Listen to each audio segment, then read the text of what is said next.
శీఘ్రస్ఖలనం లేదా premature ejaculation అనేది మగవాళ్ళు కామన్గా ఎదుర్కొనే సెక్షువల్ సమస్య.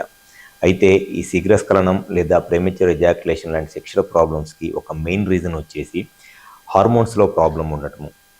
సో ఎవరిలో అయితే సెక్షువల్గా హార్మోన్స్లో ప్రాబ్లం ఉంటుందో అటువంటి వాళ్ళలో సెక్షువల్గా ఈ శీఘ్రస్ఖలనం లేదా ప్రీమెచ్యూర్ ఎజాక్యులేషన్ లాంటి సమస్యలతో బాధపడతా వాళ్ళ సెక్షువల్ లైఫ్ని ఎంజాయ్ చేయక ఇబ్బంది పడుతూ ఉంటారు. అయితే ఈ హార్మోన్స్లో ప్రాబ్లం ఉండటం వల్ల ఎటువంటి సెక్షువల్ సమస్యలు ఎదుర్కొంటారు అనేది ఈ వీడియోలో నేను డీటెయిల్గా చెప్తాను. నా పేరు doctor Kranthi Kumar Reddy, consultant andrologist, Jai andrology and men's health. నేను మగవాళ్ళలో ఎటువంటి సెక్షువల్ సమస్యలు ఉన్నా, ముఖ్యంగా అంగస్తంభన, శీఘ్రస్ఖలనం లాంటి సెక్షువల్ ప్రాబ్లమ్స్కి నేను ట్రీట్మెంట్ చేస్తాను. మాకు విజయవాడ, వైజాగ్, రాజమండ్రి, నెల్లూరు మరియు కర్నూలులో బ్రాంచెస్ ఉన్నాయి. ముందుగా శీఘ్రస్ఖలనం లేదా ప్రీమెచ్యూర్ ఎజాక్యులేషన్ అనేది మగవాళ్ళు కామన్గా ఎదుర్కొనే సెక్షువల్ సమస్య. అయితే ఈ శీఘ్రస్ఖలనం లేదా ప్రీమెచ్యూర్ ఎజాక్యులేషన్కి హార్మోన్స్లో ప్రాబ్లం ఉండటము అనేది చాలా ముఖ్యమైన కారణము.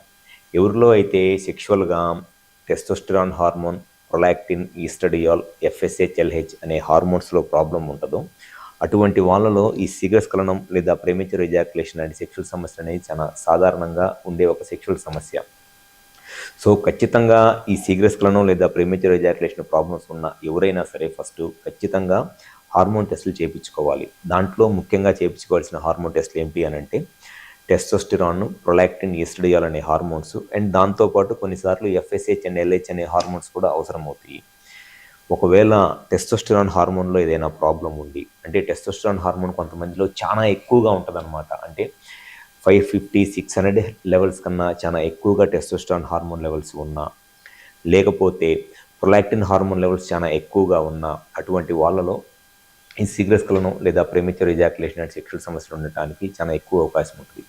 అండ్ కొంతమందిలో ఎల్హెచ్ హార్మోన్ కూడా ఎక్కువగా ఉంటుంది. టెస్టోస్టెరాన్ హార్మోన్తో పాటు ఎల్హెచ్ హార్మోన్ కూడా చాలా ఎక్కువగా ఉంటుంది, లేకపోతే ఎఫ్ఎస్హెచ్ హార్మోన్ కూడా చాలా ఎక్కువగా ఉంటుంది. అటువంటి వాళ్ళలో కూడా ఈ శీఘ్రస్ఖలనం లేదా ప్రీమెచ్యూర్ ఎజాక్యులేషన్ అండ్ సెక్షువల్ సమస్యలు అనేది చాలా సాధారణంగా ఉండే సమస్య. జనరల్గా ఎఫ్ఎస్హెచ్, ఎల్హెచ్ అండ్ ప్రొలాక్టిన్ ఈ మూడు బ్రెయిన్ నుంచి, అంటే బ్రెయిన్లో పిట్యూటరీ అనే పార్ట్ ఉంటుంది, ఆ బ్రెయిన్లో పిట్యూటరీ అనే పార్ట్ నుంచి ఈ మూడు హార్మోన్స్ రిలీజ్ అయ్యి ఈ మూడు హార్మోన్స్ టెస్టిస్లో ఉండే లీడింగ్ సెల్స్ని స్టిమ్యులేట్ చేసి టెస్టోస్టెరాన్ హార్మోన్ అనేది ప్రొడ్యూస్ చేస్తుంది. సో బ్రెయిన్ నుంచి కనుక ఎల్హెచ్ హార్మోన్ బాగా ఎక్కువగా రిలీజ్ అవుతుంది అనుకోండి, అది టెస్టిస్ నుంచి టెస్టోస్టెరాన్ని చాలా ఎక్కువగా ప్రొడ్యూస్ చేస్తుంది.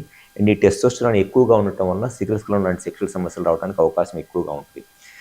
అండ్ చాలామందిలో ఎల్హెచ్ హార్మోన్ ఒకటే ఎక్కువగా రిలీజ్ అవ్వదు, దాంతోపాటు ఎఫ్ఎస్హెచ్ హార్మోన్ ఎక్కువగానే రిలీజ్ అయ్యింది. సో ఈ రెండు హార్మోన్స్ ఎక్కువగా రావటం వల్ల కూడా టెస్టిస్ నుంచి టెస్టోస్టెరాన్ హార్మోన్ ఎక్కువగా వచ్చి దానివల్ల శీఘ్రస్ఖలనం ప్రాబ్లం వస్తుంది.